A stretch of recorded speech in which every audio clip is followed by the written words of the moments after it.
Welcome to physics प्यार bye Sandeep Singh. तो जैसा तुम लोग जानते हो कि हम लोग क्लास 10 का पहला चैप्टर स्टार्ट कर चुके हैं, that is life processes. Introductory video already आ चुका है हमारे चैनल पे, जिसको तुम लोग व्यूज तुम लोग दे रहे हो, अच्छा प्यार दे रहे हो, लेकिन कुछ उसमें कमेंट में जाके कुछ लिखो, कुछ क्वेश्चंस करो, कुछ पूछो, तब जाके बेटा और मजा आएगा। ऐसे तुम लोग बैठ गए हो, कुछ बता ही नहीं रहे हो कि वीडियो कैसी लगी कैसी नहीं लगी, तो ऐसे थोड़ी ना बेटा चलेगा। ठीक है, तो आज हम लोग वहीं जहाँ हम लोग ने खत्म किया था हमारा लास्ट टॉपिक न्यूट्रिशन पे, और न्यूट्रिशन में हम डिस्कस कर रहे थे ऑटोट्रॉपिक न्यूट्रिशन। तो वहीं से हम लोग इस लेक्चर में कंटिन्यू करेंगे ऑटोट्रॉपिक न्यूट्रिशन। ठीक है, जैसा कि लास्ट वीडियो में बताया गया था कि न्यूट्रिशन क्या होता है, प्रोसेस ऑफ इनटेकिंग ऑफ फूड, जो हम खाना खाते हैं और उस खाने को डाइजेस्ट करके जिससे हमको एनर्जी मिलती है, ठीक है, उसी को हम कहते हैं न्यूट्रिशन। ठीक है, अब न्यूट्रिशन दो टाइप के हमको पढ़ने हैं, ऑटोट्रॉपिक डिस्कस किया था हमने और हेट्रोट्रॉपिक। ठीक है, ऑटोट्रॉपिक ऑर्गेनिजम्स कौन से होते हैं? ऑटोट्रॉपिक ऑर्गेनिज्म वो होते हैं जो अपना खाना खुद बनाते हैं। ठीक है,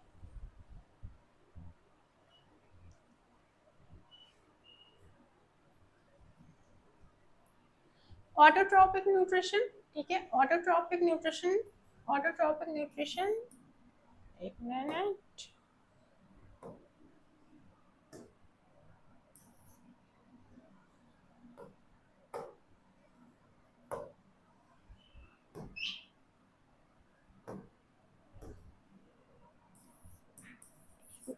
एग्जाम्पल, ऑटोट्रॉपिक न्यूट्रिशन कौन शो करता है? ऑटोट्रॉपिक न्यूट्रिशन शो करते हैं हमारे प्लांट्स। ठीक है, ऑटोट्रॉपिक न्यूट्रिशन प्लांट शो करते हैं, प्लांट्स अपना खाना खुद बनाते हैं by the process of photosynthesis. इतना हम बचपन से सुनते आए हैं। ठीक है, एंड कुछ ऐसे बैक्टीरिया भी हैं, ठीक है, ऐसे कुछ बैक्टीरिया भी हैं जो कि अपना खाना क्या है, खुद से प्रिपेयर करते हैं। ठीक है, वो भी क्या, वो उनको भी हम बोलेंगे कि वो उनमें भी क्या होता है, ऑटोट्रॉपिक न्यूट्रिशन होता है। ठीक है, सबसे पहले बात करते हैं हम प्लांट्स की। ठीक, now plants prepare their own food, plants prepare their own food by the process of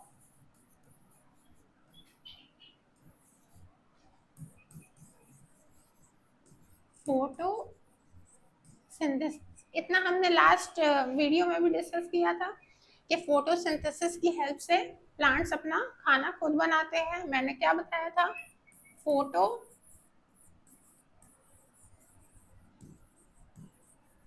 synthesis मैंने बताया था, वर्ड्स को बीच में से ब्रेक करो। यहाँ पे दो वर्ड है, एक हमारा वर्ड है फोटो और एक वर्ड है हमारा सिंथेसिस। मैंने लास्ट में क्या बताया था? फोटो का मतलब क्या होता है? लाइट। फोटो का क्या मतलब है? लाइट। और सिंथेसिस का मतलब क्या होता है? To prepare, to prepare. ठीक है, अब यहाँ पे कोई ना कोई चीज प्रिपेयर हो रही है। ठीक है, तो प्लांट्स यहाँ पे क्या कर रहे हैं? अपना खाना प्रिपेयर कर रहे हैं। ठीक है, प्लांट्स यहाँ पे अपना खाना प्रिपेयर कर रहे हैं, दैट इज ग्लूकोज, जो कि उनका खाना है। ठीक है, C6H12O6, C6H12O6 ग्लूकोज। ठीक है, ग्लूकोज प्रिपेयर करते हैं, जो प्लांट्स का जो खाना होता है वो होता है ग्लूकोज। ठीक है, और उनकी बॉडी में जो चीज स्टोर होती है वो होती है in the form of starch. जो उनकी बॉडी में जो चीज स्टोर होगी वो स्टार्च के फॉर्म में स्टोर होगी। ठीक है, ग्लूकोज चेंज हो जाता है स्टार्च के फॉर्म में, एक्सक्यूज मी, ग्लूकोज चेंज हो जाता है स्टार्च के फॉर्म में, और स्टार्च के फॉर्म में क्या होता है, वो प्लांट्स की बॉडी में उनका रिजर्व फूड बन के क्या होता है, स्टोर होता है। ठीक है, ऐसा क्यों होता है? स्टार्च बन के क्यों स्टोर होता है? क्योंकि ग्लूकोज और स्टार्च, जब हम 11th क्लास में इनके स्ट्रक्चर पढ़ोगे तुम लोग, ग्लूकोज एक बड़ा मॉलिक्यूल है और स्टार्च उसके कंपैरिजन में छोटा मॉलिक्यूल है। इट मींस कि स्टार्च को हम लोग, स्टार्च प्लांट्स की बॉडी में ज्यादा क्वांटिटी में स्टोर हो सकता है।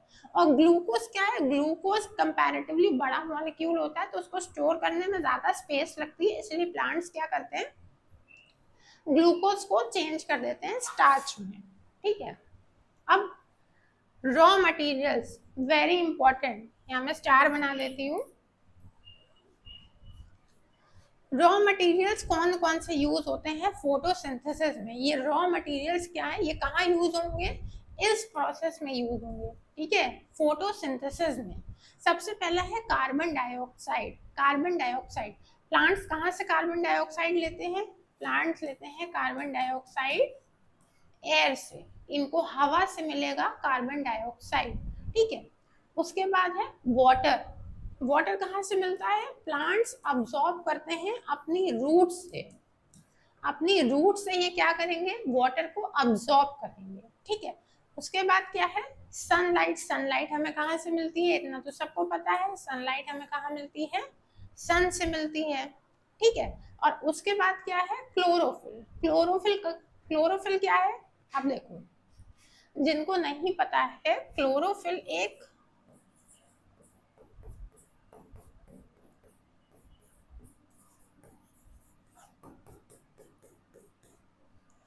क्लोरोफिल क्या है, एक हमारा ग्रीन पिगमेंट है। जो तुम लोग ग्रीन कलर देखते हो ना प्लांट्स में, that green colour comes from this chlorophyll. This chlorophyll imparts that green color to plants or leaves or any part। ठीक है, जो भी पार्ट तुमको दिख रहा है which is green in colour, it is because of this chlorophyll. ठीक है, क्लोरोफिल बहुत ही इंपॉर्टेंट है फोटोसिंथेसिस के लिए, इस रिएक्शन को क्या करने के लिए, स्टार्ट करने के लिए। क्यों, क्लोरोफिल क्या करता है बेटा, क्लोरोफिल ट्रैप करता है इस सनलाइट को। ये जो सनलाइट है जब पेड़ के ऊपर पड़ती है, ठीक है, पेड़ के ऊपर क्या पड़ेगी, सनलाइट पड़ेगी। ठीक है, सनलाइट पड़ी, क्लोरोफिल ने क्या किया, अब्सॉर्ब किया उसको। ठीक है, जैसे ही क्लोरोफिल सनलाइट को अब्सॉर्ब करता है वैसे ही फोटोसिंथेसिस का जो रिएक्शन है वो स्टार्ट होता है। इसलिए क्लोरोफिल बहुत इंपॉर्टेंट है। ठीक है, इतना क्लियर हो गया, आगे बढ़ते हैं। नाउ ये क्या है, this is the complete equation of photosynthesis. ये तुमको याद करनी पड़ेगी बेटा, कुछ चीजें हमें मेमोराइज करनी ही पड़ती हैं, भले हम कॉन्सेप्ट जितने भी समझ लें, कॉन्सेप्ट ऑब्वियसली हमको समझना ही पड़ेगा क्योंकि एप्लीकेशन बेस्ड और एनालिटिकल बेस्ड क्वेश्चन हम कॉन्सेप्ट से ही कर पाएंगे, लेकिन कुछ चीजें हमको मेमोराइज करनी पड़ेंगी। ठीक है, तो अगर डिफिकल्टी हो रही है इक्वेशन बनाने में, जो कि तुम लोग क्लास 10 का केमिस्ट्री का जो चैप्टर है उसमें भी सीखोगे, अगर वहां बहुत ज्यादा डिफिकल्टी हो रही है तो चीजों को मेमोराइज करना थोड़ा सा प्रैक्टिस करो। ठीक है, कुछ चीजें हमें मेमोराइज करनी ही पड़ेंगी। तो ये है हमारी कंप्लीट फोटोसिंथेसिस की इक्वेशन। ठीक है, carbon dioxide combines with H2O that is water gives C6H12O6 and oxygen is liberated। यहाँ पे ऑक्सीजन क्या होगा, एरो कहाँ जा रहा है, अप, इट मीन्स ऑक्सीजन क्या हो रहा है, ऑक्सीजन लिबरेट हो रहा है यहाँ से। ठीक है, यहाँ पे दो चीजें और ऐड होंगी एरो में, सनलाइट, सनलाइट प्लस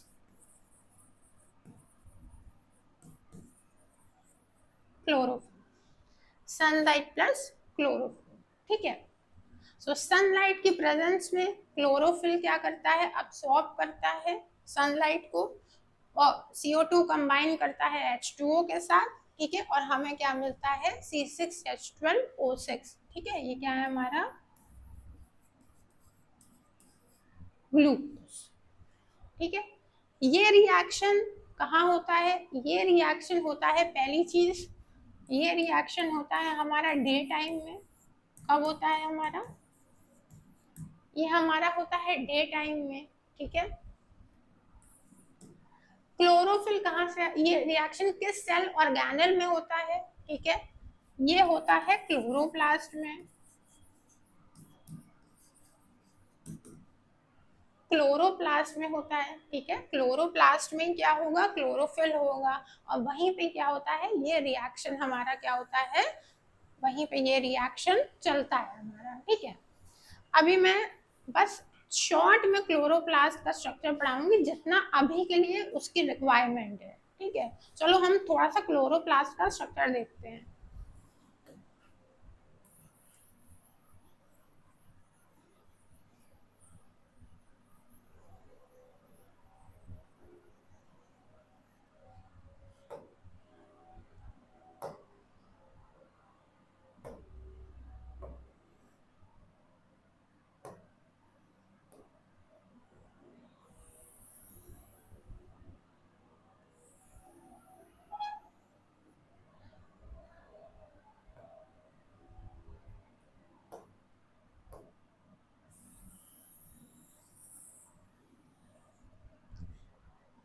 ये क्लोरोप्लास्ट एक डबल मेम्ब्रेन स्ट्रक्चर है। क्लोरोप्लास्ट जो होता है वो एक डबल मेम्ब्रेन,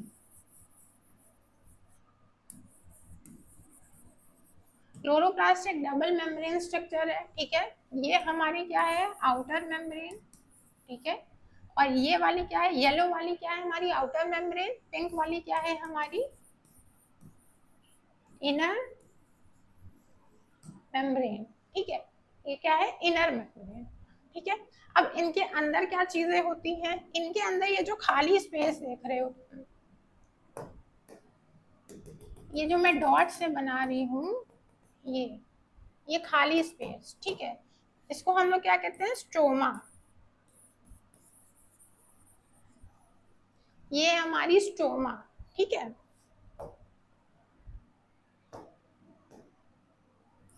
और क्लोरोप्लास्ट के अंदर बेटा ऐसे ये गोल गोल कलर, गोल गोल सी एक चीज होती है डिस्क लाइक, ठीक है।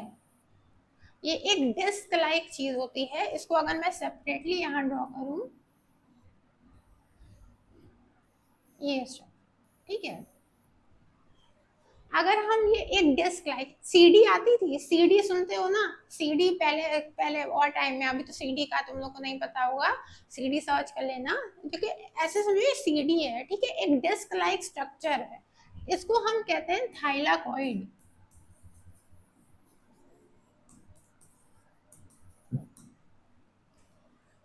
एक एक डिस्क को क्या बोला जाता है, एक डिस्क, मतलब हम एक डिस्क की बात करें, एक डिस्क को हम कहते हैं थाइलाकॉइड, ठीक है।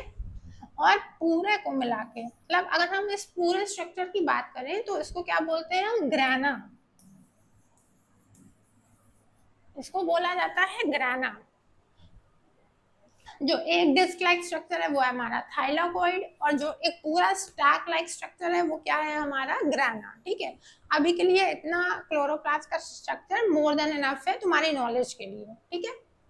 थाइलाकॉइड मतलब ग्राना और स्टोमा में, ठीक है, जो हमारा फोटोसिंथेसिस का पूरा प्रोसेस है वो बहुत कॉम्प्लिकेटेड है।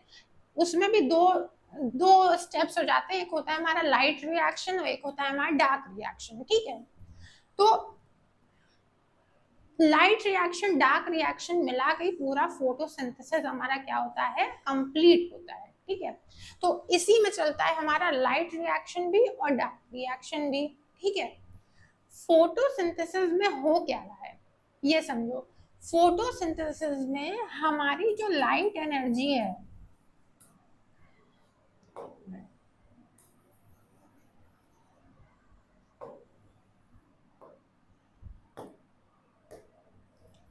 फोटोसिंथेसिस में जो लाइट एनर्जी है, ठीक है, लाइट एनर्जी चेंज होती है हमारी किसमें, ये होती है हमारी केमिकल एनर्जी में चेंज, ठीक है। लाइट एनर्जी चेंज होती है हमारी केमिकल एनर्जी में फोटोसिंथेसिस में, ठीक है। और जो ऑर्गेनिजम्स, और फोटोसिंथेसिस क्या है, हम किसके कैटेगरी के अंदर पढ़ रहे हैं, हम ऑटोट्रॉपिक न्यूट्रिशन के अंदर पढ़ रहे हैं। ऑटोट्रॉपिक न्यूट्रिशन का मतलब क्या है, उन ऑर्गेनिजम्स के अंदर न्यूट्रिशन जो अपना फूड खुद प्रिपेयर कर सकते हैं। इसमें सबसे पहला हम लोग पढ़ रहे हैं एग्जाम्पल प्लांट्स का। ये सारी चीजें किसमें हो रही हैं, प्लांट्स में। ये क्या है, पूरी चीज प्लांट्स अपना खाना बना रहे हैं, ठीक है, विद द हेल्प ऑफ किस प्रोसेस से, फोटोसिंथेसिस के प्रोसेस से, ठीक है। रॉ मटेरियल्स क्या क्या यूज कर रहे हैं प्लांट्स, प्लांट्स क्या यूज कर रहे हैं, कार्बन डाइऑक्साइड यूज कर रहे हैं, वाटर यूज कर रहे हैं, सनलाइट यूज कर रहे हैं, क्लोरोफिल यूज कर रहे हैं, ठीक है। हमको फोटोसिंथेसिस के रिएक्शन के बाद क्या मिलेगा, हमको ग्लूकोज मिलेगा C6H12O6, फिर उसके बाद हमको और क्या मिलता है, हमको ऑक्सीजन मिलता है, ठीक है। ऑक्सीजन हमारा क्या होता है, वो लिबरेट हो जाता है, ठीक है। ये था हमारा ऑटोट्रॉपिक न्यूट्रिशन, समझ में आ गया इतना। अब हम लोग बढ़ते हैं आगे हेट्रोट्रॉपिक न्यूट्रिशन की तरफ।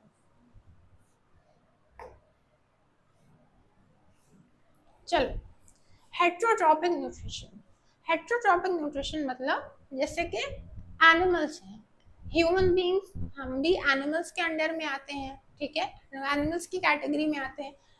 हेट्रोट्रॉपिक न्यूट्रिशन का मतलब होता है वो न्यूट्रिशन जिसमें ऑर्गेनिज्म दूसरे के ऊपर डिपेंडेंट है खाना बनाने के लिए, समझ में आया। जैसे हम लोग, अब हम लोग अपना खाना, जैसे मैंने पहले भी लेक्चर में बताया था कि हम लोग खाना तो खुद से बना रहे हैं, लेकिन वो खाना आ कहाँ से रहा है, वो खाना तो प्लांट से आ रहा है ना, वो खाना कहाँ से आ रहा है, वो तो प्लांट से आ रहा है, ठीक है। तो हेट्रोट्रॉपिक न्यूट्रिशन क्या होता है, organism depend on others for nutrition और फॉर फूड, ठीक है। ऑर्गेनिज्म क्या है, वो दूसरों के ऊपर डिपेंडेंट है अपने न्यूट्रिशन के लिए, अपने फूड के लिए, ठीक है। अब इसमें 3 टाइप के हैं। पहला है हमारा होलोजोइक, होलोजोइक, सैप्रोफिटिक, पैरासिटिक, ठीक है।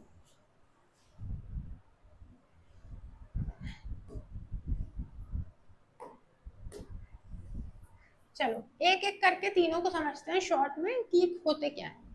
पहला क्या है हमारा, पहला है होलोजोइक।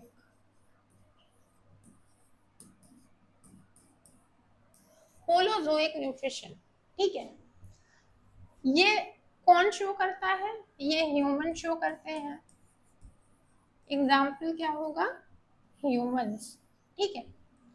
होलोजोइक न्यूट्रिशन का मतलब होता है कि जब हम अपने मुंह से खाना खाते हैं, जब हम सॉलिड खाना खा रहे हैं, ठीक है, अपने मुंह से खा रहे हैं, उसको चबा के खा रहे हैं, उसको डाइजेस्ट कर रहे हैं, उसमें से जो एनर्जी आ रही है उसको यूटिलाइज कर रहे हैं, उसको हम कहते हैं होलोजोइक मोड ऑफ न्यूट्रिशन, ठीक है। उसको क्या बोला जाता है, होलोजोइक मोड ऑफ न्यूट्रिशन, ठीक। Type of nutrition in which organism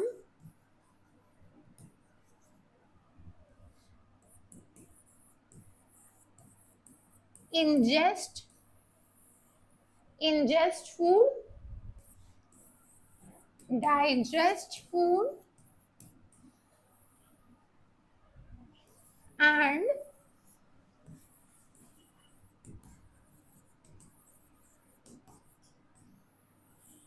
assimilate food। Holozoic mode of nutrition में 3 वर्ड्स आ गए इंपॉर्टेंट, ठीक है। हमारे होलोजोइक मोड ऑफ न्यूट्रिशन में पहला क्या है, इंजेस्ट, ठीक है। इंजेस्ट का मतलब क्या होता है, क्या होता है इंजेस्ट का मतलब,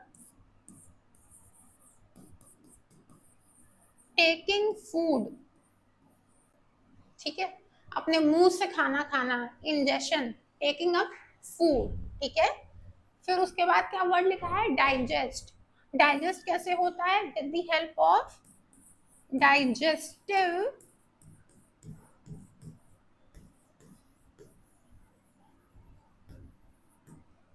एंजाइम्स। डाइजेस्ट, हम खाना कैसे डाइजेस्ट कर पाते हैं, खाना कैसे पचा पाते हैं, हमारे बॉडी में, हमारे एलिमेंट्री कैनाल में जितने भी ऑर्गन्स इन्वॉल्व हैं, वो कोई न कोई ऐसा केमिकल सब्सटेंस सिक्रिएट करते हैं जिनको हम कहते हैं एंजाइम। ये हम डिटेल में आगे पढ़ने वाले हैं।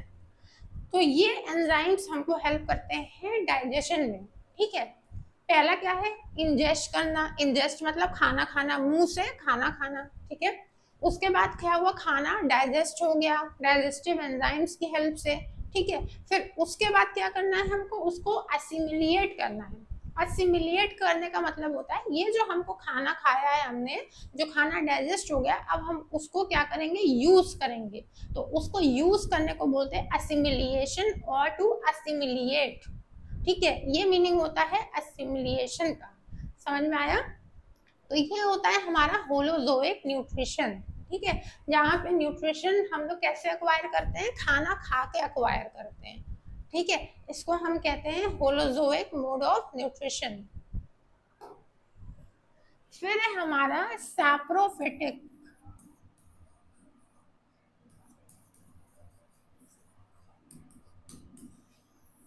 सैप्रोफिटिक, सैप्रोफिटिक का मतलब होता है, जो देखा होगा तुम लोग ने कि रोड पे चलते हुए कोई जैसे कोई बड़ा सा जानवर मर गया। ठीक है, बड़ा सा जानवर क्या हुआ, मर गया, तो अब उसकी डेड बॉडी को क्या होगा, हम उसकी डेड बॉडी को ग्राउंड में गाड़ेंगे तो नहीं, मार के चली गई है गाड़ी, या उसको कहीं फेंकेंगे, तो उसका होता क्या है एक्चुअल में। तो सैप्रोफिटिक न्यूट्रिशन का मतलब होता है वो ऑर्गेनिजम्स जो डेड ऑर्गेनिज्म पे फीड करते हैं। ठीक है, जो डेड ऑर्गेनिज्म, जो मरे हुए जानवरों को जो दूसरा जानवर खाएगा, उसको हम कहते हैं सैप्रोफिटिक न्यूट्रिशन। ठीक है, saprophytic nutrition, organism feed upon dead and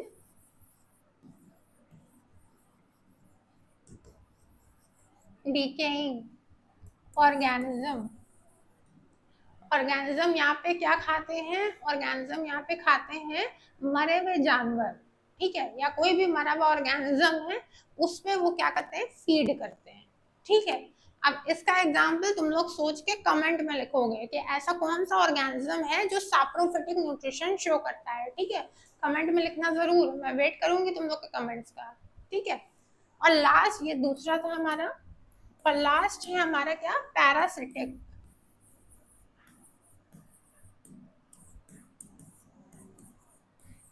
parasitic nutrition. ठीक है, अब पैरासिटिक न्यूट्रिशन आता है एक वर्ड से, जो होता है हमारा पैरासाइट।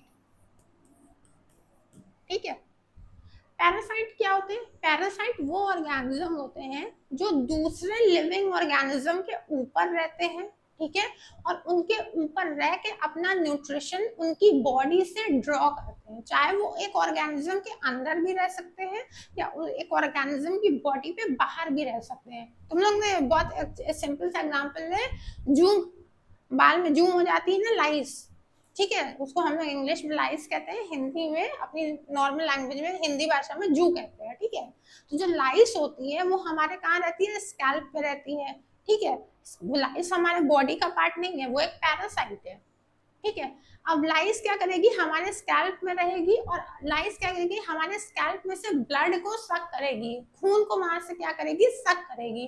ठीक है, तो वो क्या कर रही है, वो हमको नुकसान ही दे रही है, कोई हमको फायदा तो दे नहीं रही है, क्योंकि वो हमारे ही ब्लड को क्या कर रही है, पी रही है, हमारी बॉडी में रह रही है और हमारे ब्लड को क्या कर रही है, पी रही है, वहां से अपना न्यूट्रिशन ड्रॉ कर रही है। ठीक है, तो ऐसे ऑर्गेनिज्म को हम कहते हैं पैरासिटिक ऑर्गेनिज्म। और इस मोड ऑफ न्यूट्रिशन को कहते हैं, क्यों, क्योंकि जू क्या कर रही है, अपना खाना खा रही है ना, उसका खाना क्या है, हमारे ये यहाँ से खून पी रही है हमारा, वही उसका खाना है, अपना न्यूट्रिशन ड्रॉ कर रही है। ठीक है, तो ऐसे मोड ऑफ न्यूट्रिशन को हम बोलेंगे पैरासिटिक मोड ऑफ न्यूट्रिशन। ठीक है, ये बॉडी के ऊपर रहते हैं और कभी कभार बॉडी के अंदर भी रहते हैं, जैसे कि सुना होगा पेट में कीड़े हो गए। ठीक है, जो पेट में कीड़े हो जाते हैं वो भी क्या करते हैं, वो हमारे पेट के अंदर रहते हैं, वो वहां से क्या करते हैं, हमारे जहाँ कहीं पे भी, जैसे टेप फॉर्म हो गया।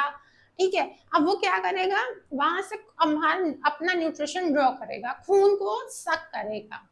ठीक है, तो वो भी क्या है, पैरासिटिक मोड ऑफ न्यूट्रिशन। ऐसे बहुत सारे पेड़ भी होते हैं जो दूसरे पेड़ के ऊपर क्या करते हैं, उनको क्या करेंगे, उनके ऊपर चढ़ जाएंगे और अपना न्यूट्रिशन ड्रॉ करेंगे। जैसे कि एक पेड़ होता है जिसको हम कहते हैं कस्क्यूटा।